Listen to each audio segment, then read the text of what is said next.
Adunay usa ka panultigon sa kining mga Egyptian. Adunay sila isa sa mga traditional na ilang ginahimo during sa ilahang ining ginatawag festival, mga kumbira sa ilahang panahon sa una. Every time na adunay sila kumbira, mag-invite sila og usa ka guest nga utang nila diha sa tumoy sa lamisa. For example, nani kataas na lamisa. Sa tumoy diha nga lingkuranan, adunay usa ka guest nila nga ipalingkod ra. Ug kana nga guest nila, dili siya mastorya, dili pud siya makita, dili pud siya mukaon, dili pud siya minom. Kumbaga dili siya mo-appeal sa kaon nila. Tungod kay ang maong nga guest nila nga utang nila tumoy sila lamisa, usa ka skeleton. Now, ang purpose nga nagikutangan nila o usa ka skeleton mula sa tumoy sa ilang lamisa para ang ilahang mga unay at mga bisita nila mahinumdum sila na bisan unsa pa ka-enjoy, unsa pa ka-kalipay ang ilang naangkon during sa maong kumbira, may katapusan ng tanan. Every time makita, pahinumdum sa ilahang katong skeleton na ibutang niya sa tumoy sa lamisa, adunay katapusan ang kinabuhi sa tao. Bisan unsa pa ang kalipay, unsa pa ang enjoyment sa kinabuhi, may katapusan ang tanan. Asa ang imong paglaom? Kanimo igsoon, ganiha karon ning kagabi na, asa ang imong paglaom? Now una, we need to be aware of our frailty. Frailty meaning kahuyan. Kinahanglan ato ang masayran, ato ang makabantay ta, kinahanglan mabantayan nato o makabantay ta kung unsa ang atong kahuyan. Ingon pa ang Psalms sa atong gibasa ganina, Lord, remind me how brief my time on earth will be. Ginoo, pahinumdumi ako o pahibaluha ako kung unsa na lang kadali ang akong kinabuhi diri sa kalibutan. Now, usahay mas maayo nga inanang ato ang prayer sa Ginoo. Na para makabantay ta kung unsa atong himuon sa kinabuhi nga ipiyal sa Ginoo sa ato. Kaya sometimes kung pag dili ta aware nga aduna ay katapusan ang kinabuhi, magpasagad ra ta kung gamit sa atong kinabuhi. Magpasagad ra ta o pagkinabuhi diri sa kalibutan. Ingon pa, remind me that my days are numbered. Pahinumdumi ko kung pila na lang kaadlaw ang akong kinabuhi sa kalibutan. Uli ang prayer ni David. Ingon pa niya, my life is no longer in my hand. Ang akong kinabuhi wala na gyud sa ako ang mga kamutpa.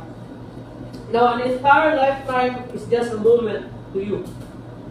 So, kinahanglan na kitang mga tao, just like sa kay David, tinalan ato ang asayron kung antod o pila na lang ka-oras o panahon ang atong kitagana diri sa kalibutan. Ingon pa ang sa Jewish proverb, ingon pa niya, every man knows he will die, but no one wants to believe it. Muna ang problema sa tao. Kita ka lang ng mga tao kapalutan ng mga matay na. Abot ang panahon, namubiya ka rin sa kalibutan. Maybe, tingali, nakita ninyo, or ay malo magigtungan, namatay siya, nauna gid sa inyo. Tingali, mauna gid ang oras, abot na ang takna, kasi mubiya sa kalibutan. Ikaw, nako imuhang ang time. Nako imuhang ang oras, kung ka mubiya sa kalibutan. Nauna lang siya, pero maabot po ang imuhang itakda ng panahon. Unsa man tuiga ka mamatay, unsa man bulala, unsa man adlaw, unsa man takdaa, masayod ka na ikaw mamatay. Pero daghan ng mga tao, isa na ibalo siya mamatay siya, pero dili siya morbag wala niya bitaw una-una ang mamatay siya tungod sa matang sa iyang kinabuhi niya ipakita diri sa kalibutan. Na ingon pa ang Isaiah 64:6, we all do fade away sama sa laya nga dahon. Nahibalo kita even si propeta Isaiah nag-ingon siya ng mga kitang tanan, nahibalo kita nga mahanaw kita sama sa dahon nga laya. So kinahanglan nga masayran nato, mahibalo kita nga atong kinabuhi diri sa kalibutan adunay katapusan. Bisan unsa pa man ka kamalipayon karon sa imong kinabuhi, unsa pa man ang imong naangkon sa imong kinabuhi karon, mabot ang panahon na matapos ang tanan. Bisan unsa pa man nimo tingali ka gitawag nato ka established na tao na sa kalibutan. Bisa pagbuingon ka nga nawili na ka sa kalibutan. Bisa pagbuingon ka nga murag din na nako biyaan ang kalibutan. Mabot gyud ang panahon na biyaan gid ang panahon.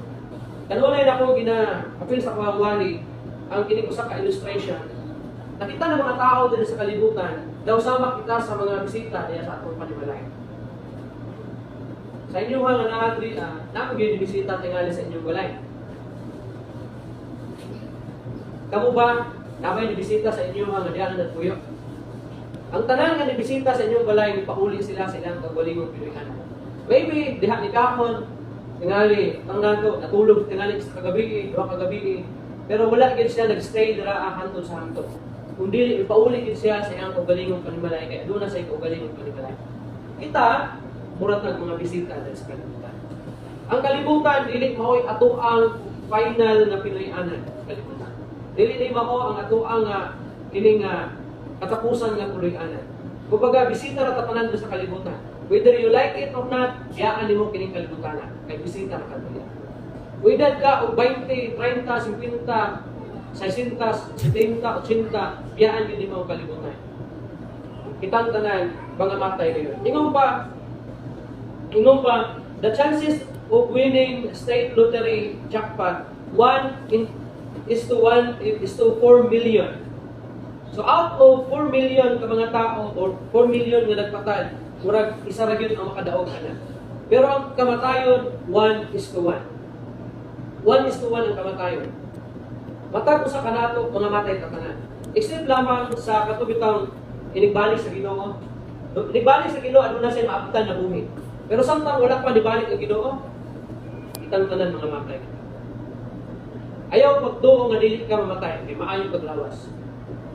Daghan nga matay nga ang tao naguna-una siya nganong namatay ito maayo ito sa lawas. Aduna ako yung usa ka kaila, usa ka pastor. Nagtanaw siya og dili man to siya og tan-aw og kining basketball. Is ko rin tanaw kay pili man to nga tayo. So kabalo na yung asawa nga pagdaang iyang bana atong pastor diya sa sala. Gatan-aw gid ato kay kanang kumbaga nag-focus siya sa iyang gitan-aw nga sports. So pasat lang sa siyang asawa kay nakita man niya paglantaw niya ang iyang bana nagtan-aw og usa ka sports diya sa TV. Niya siyempre siguro nung kaya nahuman natulog una pagbatan niya ako man akong bana diya sa sala. Niya ang TV kay wala na signal. So yan giduol. Pagduol niya kay matay na dahil ang bana niya. So, nangutan ako itong kailan ako, kung kauban ako sa kuwan, kung sa ilang sakit, nanong namatay dito. So wala man to na, huwag kang bigabano kung sa'yo gikamat niya, kaya wala kang bito, never magito sa hospital. Kung na-atake, kung kaya na daw ito ka nang namatay sa, kaya nasa isang gibati ng sakit, o hospital pa ka siya, dahil finding ng doktor, wala niya sakit. Pero namatay siya, huwag kang siya ng hospital. Wala siya atake high blood, wala siya atake sa kasinggasing, ng hospital siya. Kumbaga wala sila yung idea kung siya gikamatian sa mga bana niya o sa pastor. So dito na ito mahibaluan, na dili di ay kasaligan ang imuhang maayo lawas magpabilit ng buhay. Pag maabot na ang imuhang maabot na ang imuhang appointment, hindi na kagil pa ka-ikyas. Namatay ka. Maabot na ang imuhang itakta ang oras, namatay ka. Ang Hebrews 9:27, tingnan pa, it is appointed unto man once to die, and after that, judgment. Makausa lang ang tao matay. Kung may mantag appointment, kini lang ang appointment na dili mo pwede i-cancel. Ang atong appointment dito sa kalibutan, kung natay mga kasabot na makikita ta sa ilaha, dito sa mall, restaurant, or asa pa ng mga venue, makikita ta sa ilaha. Bisan sa doktor, na natay appointment sa doktor o sa abogado, natay mga appointment tingali. Kung natay emergency, pwede nimo sa tawagan, kung puwingon ka nga, pwede ba i-cancel sa nato ato ang meeting karon? Dok, pwede ba i-cancel sa nato ang ato ang meeting karon? Kaya doon na mag-emergency na po buhaton. So ang doktor, makasabot siya, pero sa sige, i-reschedule na ito ang atong panagkita. Sa imong abogado, sa imong friend, sa imong mga acquaintance nito. Pero sa kamatayon, dili pwede i-cancelan nimo ang appointment. Kaya ingon pa, puno sa Ginoo. It is an appointment sa usa ka tawo. Appointment nimo, kung abot na ang imong appointment na ikaw mamatay ka. Mamatay kita, hindi ka abot sa atong appointment. As it is appointed unto man once to die, but after that, judgment. Makausa, mamatay ang tao. Hindi na ka makabalibad pa nga, unya na. Ika, nagawa ko bahante. Daga mo kung kwarta, dili sa nakupiyaan. Ako niya na, dili ka makakaliban sa kamatayan. Except lamang kay Hezekiah, kay King Hezekiah. Kaya sa Biblia, may sa kahari na kitawag o ang pangalan niya si Hezekiah o Hezekiah. One time, si Prophet Samuel, itawag siya sa Ginoo. Kaya nasakit lagi si King Hezekiah. Nasakit siya. Kung kanya sakit, grabe kayo. O si Prophet Samuel, itawag siya sa Ginoo. O gisultihan si Prophet Samuel, tingnan siya. Samuel, sultihin si Hezekiah nga mamatay siya. Ang iyang sakit karon nga gibati, mao iyang kamatayan. So miadto si Prophet Samuel kay King Hezekiah. Ug giingnan niya si King Hezekiah, Haring Hezekias, ang Ginoo miingon, nakanak imong sakit, mao imuhang ikamatay. Pagkahibalo ni King Hezekiah, na mamatay siya sa mao nga sakit niya. Niadto sa templo, nag-pray siya sa Ginoo, ingon siya nga kung mahimo Ginoo, lungagi akong kinabuhi. Isa wala ko nagpakasala sa imo. Pero ingon ana sa Ginoo, nga wala ko nakalapas sa imong balaod. Nihangyo siya sa Ginoo, kung maluoy ka, lungagi akong kinabuhi. Then ipauli siya, hilakid siya, hilaka siya, bitiyabaw siya sa Ginoo, nga mihangyo siya. Kaya nahibalukod siya, mamatay na siya. Kita, mostly sa mga tao, wala sila may balong, mamatay sila. Pero si Hezekiah, tingnan niyo siya, ang iyang sakit, mo iyang kamatian. That's why, may hangyo siya sa Ginoo na lungagan ang iyang kinabuhi. Dili siya sa patio. And then, uman siya mag-pray, ipauli siya sa iyang palasyo. Ipatawag sa Ginoo si Prophet Samuel, ingnan si Samuel sa Ginoo, ingna si King Hezekiah, nga gidungog nako ang iyang pag-angko. Dili nako sa patio. Wala mo, kabalo mo kailang gidugang sa Ginoo sa kinabuhi ni King Hezekiah, 15 years. Gikan unta sa schedule, sa appointment niya nga mamakay siya, pero ginugagan sa Ginoo og 15 years sa iyang mag-stay sa kalibutan. Okay ra to siya. Pero the rest, kita ng mga tao, wala masayon kung kanos at namatay. Pero naibaluta nga maabot yun ang kamatayan. Ingon pa, death is our universal fate. Or, ingon pa na because of our first parents, Adam and Eve. Tungod kay Adam o kay Eve, iabot ang kamatayon. So, hinungdan, nakita usab mga matay. Universal siya. Kung mayroon universal, tibuok kalibutan.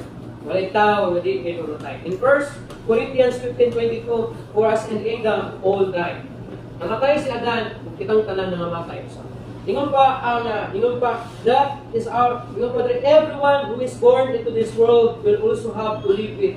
And for most people, their deepest instincts and convictions tell them there is something beyond the grave.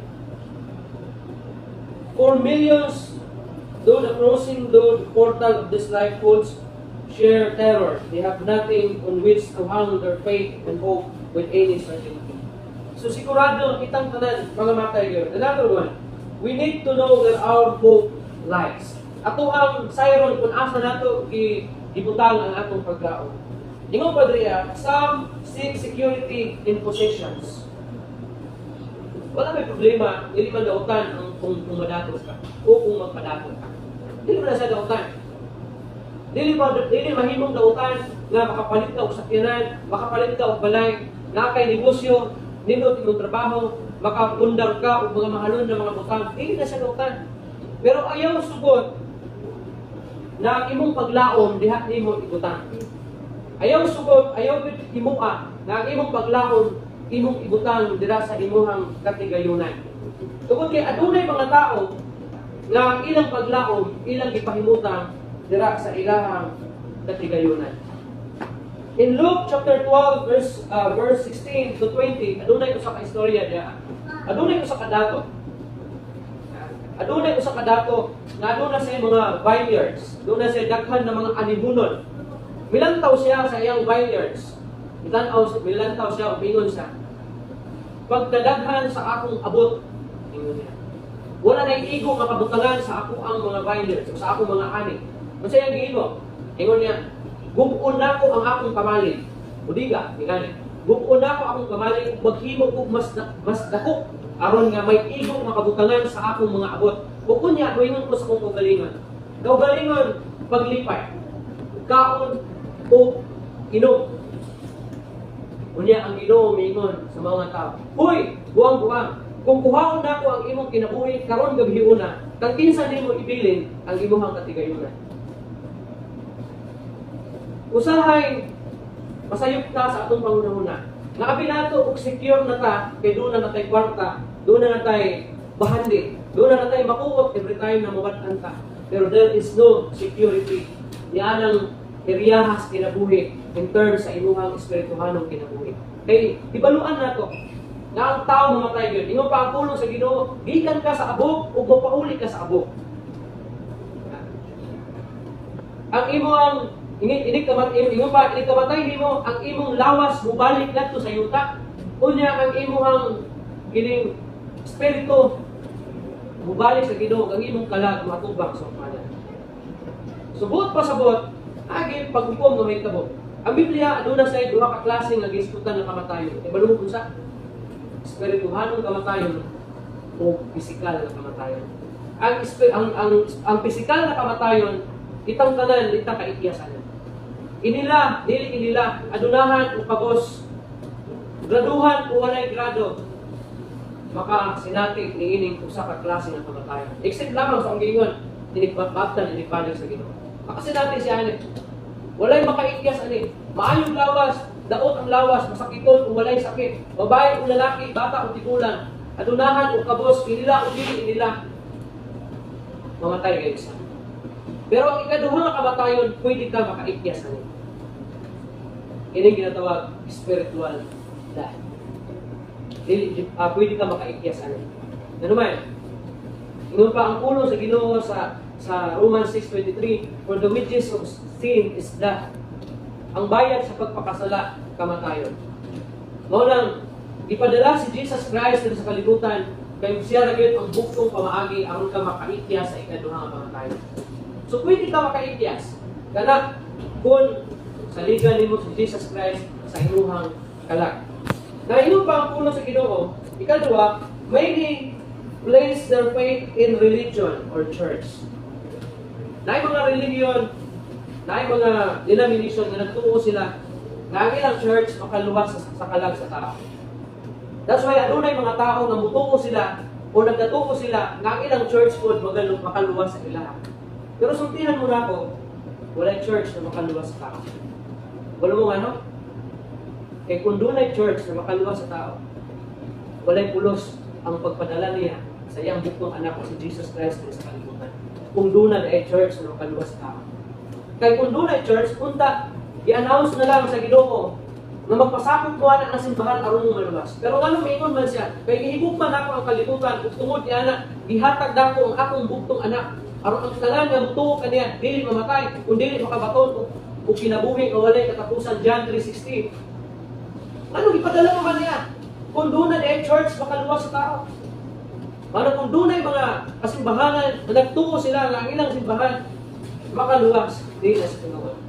Walay church na makaluwas kaysa ako naging kaingon. Walay laing makaluwas sa imuha si Jesus Christ. Walay laing makahugas sa imong sala, ang blood lang ni Jesus Christ. Na iya gipaagas niya sa cross, kapin 2,000 na kamakatuligan ang ilabay. Walay church na makaluwas. Bisan unsa pala sa kadunahan ng simbahan. Bisan unsa pala sa kakuyaw na unsa ka kakuyaw ang founder ana nga simbahan, dili makaluwas ang mga. Another one. Ingon pa Drea, most people trusting in religion or church is putting the cart before the horse. Murag inana. In Acts 17:22, then Paul stood in the midst of Mars Hill and said, "Ye men of Athens, I perceive that in all things ye are too superstitious." Kaya sa diha ka guning naglakaw-lakaw ni si Paul dito sa Athens, may nakita siya na scriptures o meaning nakasulat na word. O ingon dito nga alang sa Ginoo nga wala namo naili. So ingon si Paul sa mga tao nga tungkol sa Athens, ingon pa niya, kamo mga superstitious mga tao. Ano pa ni ako kay ipailan ako kung kinsa ng tawhana, kinsa ng inyong giukit dira nga pangalan. Aron kay wala ano sila kaila. Nga nagipailan niya nga kanang Ginoo o na si Jesus Christ. Another one, most their hope in good works. Sabi ninyo, maragya po sa religion. May tao na mingon sa isang kagalingan na buutan man ko, mayong tao man ko. Luwas ko. Totoo man na. Ang pagkabuutan sa tao, ang pagkamayong tao, dili rason aron makasulod siya sa langit. Ano man? Sama sa kingon ganina. Kung ang tao magbinutan, pag minakarong, malangit niya siya, i-announce na lang unta sa Ginoo. Kung magtinawag mo, magbinutan mo, marunong mo malangit. Kuha rin niyo akong punto. Ano kinahanglan man niya ipadala sa Jesus Christ kung pwede rin ay ang imong kabuutan, imong pagkamayong tao, makapalangit sa imo. Ano kinahanglan mo si Jesus Christ pa nga ipadala niya? Tungod kay matag mo sa kanato, dili kayo matarong. Walay tao nga matarong sa kalibikanan, nini kalibutan. Nga naman, ang hukman sa Ginoo ang sala. Kuha ninyo, dili mo pasabot na maayong tao ka, matarong ka na tao, wala kay sala. Makasala gyapon ka. Bisan unsa ka kabuutan na tao, ano na kay sala? Natay kini ginatawag na inheritance sins. Unsa may inheritance sins? Napalunod nga sala. Meaning, nabalang ka sa taguangkan sa imong inahan, pagkahibukso nimo, nanatay kini ginatawag inheritance sins. Napanunod siya nga sala. Mo bitaw ang pagkamatay, ang pagpakamatay ni Jesus Christ, gibayaran ang imong unsa man to? Past na sala, ang imong present na sala, o ang imong future na sala. Unsa man tong past nimo sala? Apil na to dito atong inheritance sins nimo. Ipasaylo sa Ginoo. Subot pasabot, kung hukman sa kay ang paghukman man sa Ginoo isang sala sa tao, guilty ka. Kay kitang tanan aduna maging sala. So bisan unsa nimo kamaayong tao, unsa nimo kabuutan na tao, kung hukman sa Ginoo ang imong sala, guilty ka kay doon naman di kay sala. So dili nato pwede nga ipasigat ko nga maayong tao man ko. Kini kamatay na ko, malangit ko. Pero wala ko nagpasabot, wala ko nagsulti, nga dili na lang ka magbinaayong tao, dili na lang ka magbinaparong, dili na lang ka magbinuutan. Buta ko ipasabot, na once na ma-encounter nimo si Jesus Christ sa imong kinabuhi, ingon nga imong Ginoo manluwas sa imong kinabuhi. Siyempre, magbinuutan na ka, magtinarong na ka, isalikway na to nimo imuhang mga kahilayan, imuhang mga vices sa kinabuhi, imo na to siyang paligdan, kay iba po naman ka sa Ginoo. Pero kung mauna ang imuhang gitawag na mo'y susi nimo ang imong pagkamataro, dili kung nahimo ka mang mataro, kana kay gimataro ka sa Ginoo. Kung mahimo ka lang na matarungon sa Ginoo, kung masinatik nimo si Jesus Christ diya sa imong kinabuhi. Naingon pa diri in Ephesians chapter 2 verse 8 and 9, for by grace are ye saved through faith, and that not of yourselves, it is the gift of God. In verse 9, not of works, lest any man should boast. Kung sa daw ko pasabot ani, pinaagi sa grasya, kamo naluwas tungod sa inyong pagtuo, ug dili pinaagi sa inyong kaugalingon kay kini nasa man sa Ginoo. In verse 9, ingon pa niya, dili kini inyong buhat, kay aron walay bisan usa nga makapasigang po kaninyo. Subot pasabot, pinaagi lang sa grasya, tungod sa imong pagtuo kay Jesus Christ, ikaw maluwas. Ug dili kini pinaagi makuha nimo basta-basta sa imong kaugalingon kay kini gift gasa sa Ginoo. Ug ingon pa, dili kini pinaagi sa buhat, kay aron walay bisan usa ka ninyo nga makapasigan po niini. So dili gyud pinaagi sa kaluwasan, pinaagi sa maayong buhat ikaw maluwas, ug dili grasya sa Ginoo. Pinaagi sa imong pagtuo kay Jesus Christ. So sabi po pasabot aning grace. Ang buot pasabot sa grace, kanang gihatag sa imuha bisan dili ka deserving. Dautan kay nga tao, murabag kanang inani.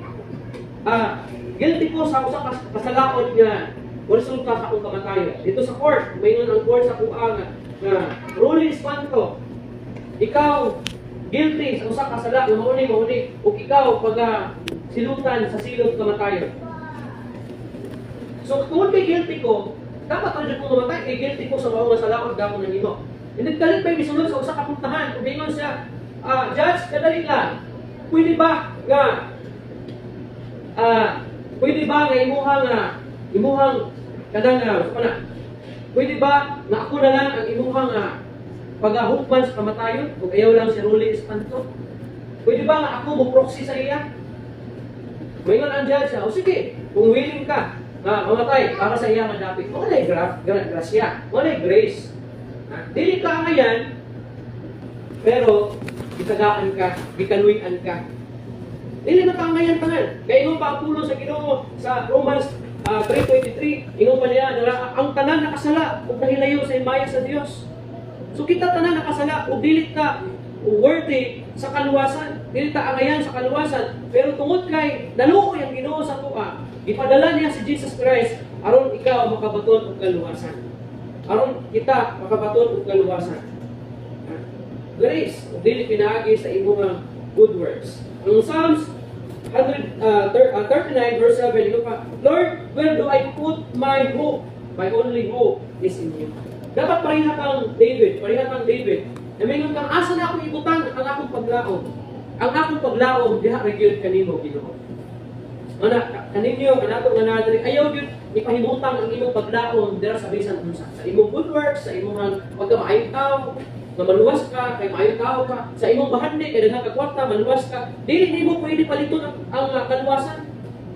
Bisan unsa pa kadako ang imong kwarta, dili katubang nimo sa Ginoo, dili ka pwede moingon nga ani ay isa ka sako na ko ang kwarta, Ginoo, pasudlan ko sa imong gingharian. Dili pwede. Dili pwede. Dili pwede kana nga inana ang tumaagi.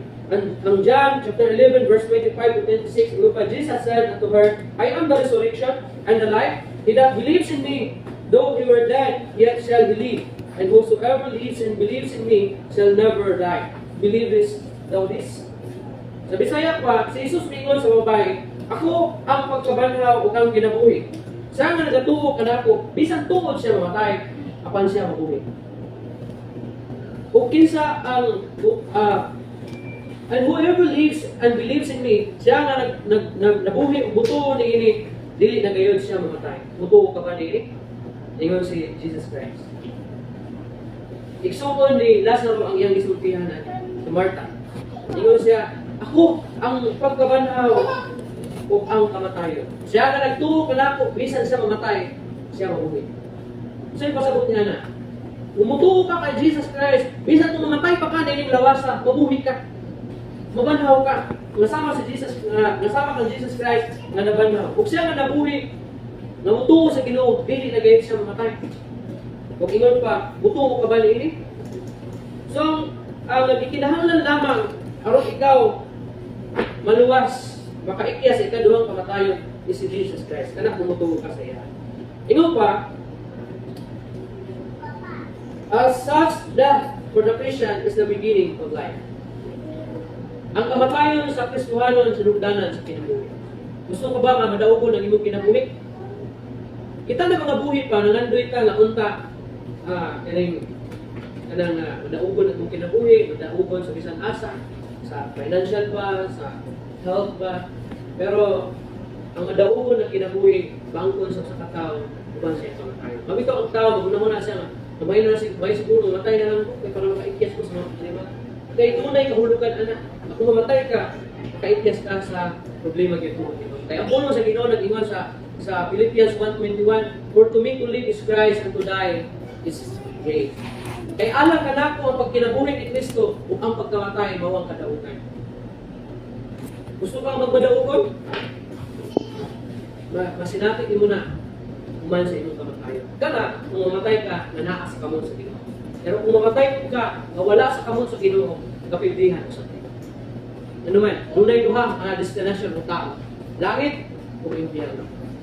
Naay mga pagtulunan nga di mutuo og impyerno. Pero mutuo og langit. Kung mutuo ka og langit, tuo nga dunay impyerno. Kaya puno sa Ginoo nag-ingon sa Ipadayat 20:15, ang tanang kansang ngalan, wala may sulat sa libro sa kinabuhi, igatambok sa linaw ng kalayo. Dunay duha ka libro ako labi.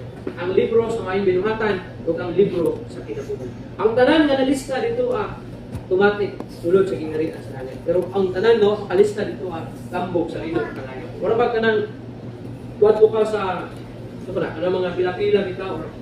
Butan nato katong panghatag during sa pandemic, o kwarta, sa tawag ito?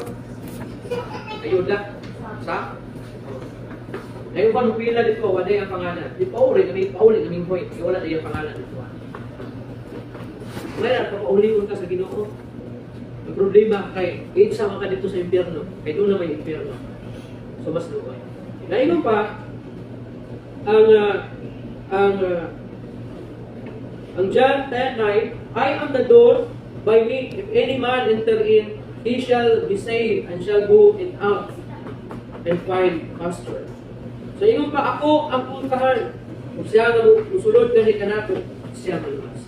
So si Jesus Christ nag-offer siya nag-offer siya sa kaluwasan sa tibuok kalibutan. Bilhin nyo, si Jesus Christ, kung basihan mo ang pulong sa Ginoo, nagpakamatay siya sa kalibutan. Pero kung nasahin pa mo nga dili, tanan, tao sa kalibutan maluwas. Although nagpakamatay siya sa kalibutan, pero dili tanan tao ang maluwas. Kaya ang pulong nag-ingon sa John 1:12, sa tanang bituo, bidawat, sila lang ang ginatagan o katungod na mahimong mga anak sa Diyos. Now, igalag makaisuunan ko diha sa Ginoo. Pagiton mo na ako. Samtang buhi pa mo, samtang buhi pa ka, tagaan nato luna si Jesus Christ ako ang kinabuhi. Above anything, above everything. Labaw ko sa kanan. Samtang dili pa ulahin ang kanan. Ingon pa ang Revelation 3:20, behold, I stand at the door and knock. If any man hear my voice and open the door, I will come into him and will sup with him and he with me. Si Jesus Christ nagatuktok sa pultahan sa imong kasing-kasing. Kung ikaw nakadungog, ang Diyos nagatuktok sa imong kasing-kasing kung sa imong pinabuhi, pasudla siya. Kaya andam siyang musulod, makiksalo kanimo, bupuyog, diha sa imong pinabuhi. Yan yun ang pagkanan sa pagtindog. Kung gibati ka, kagitandog ka sa Ginoo, katagi luna ang Ginoo. Dili pa ulahin ang tanan. Ayaw hulata nga wala na kay mahimo pa. Kuman sa kamatayon, bisan unsaon pa sa katao, wala na siya mahimo. Pero ikaw nabuhi pa, doon na kay mahimo pa. Kung nasamtang buhi pa ka, buhata ang pagtandog sa Ginoo sa imong kinabuhi. Lagi sa luna din sa imong kinabuhi. Tuguti siya, mahimo din mo siyang Ginoo o personal nga manluluwas siya sa imong kinabuhi. Wala ko nag-offer sa imo sa ako ang denomination, sa church na akong ginala. Pero ang ako ika-offer lang sa imo is si Jesus Christ. Kaya wala kay laing makasave sa tuwas. Wala laing tao makasave sa imo si Jesus Christ.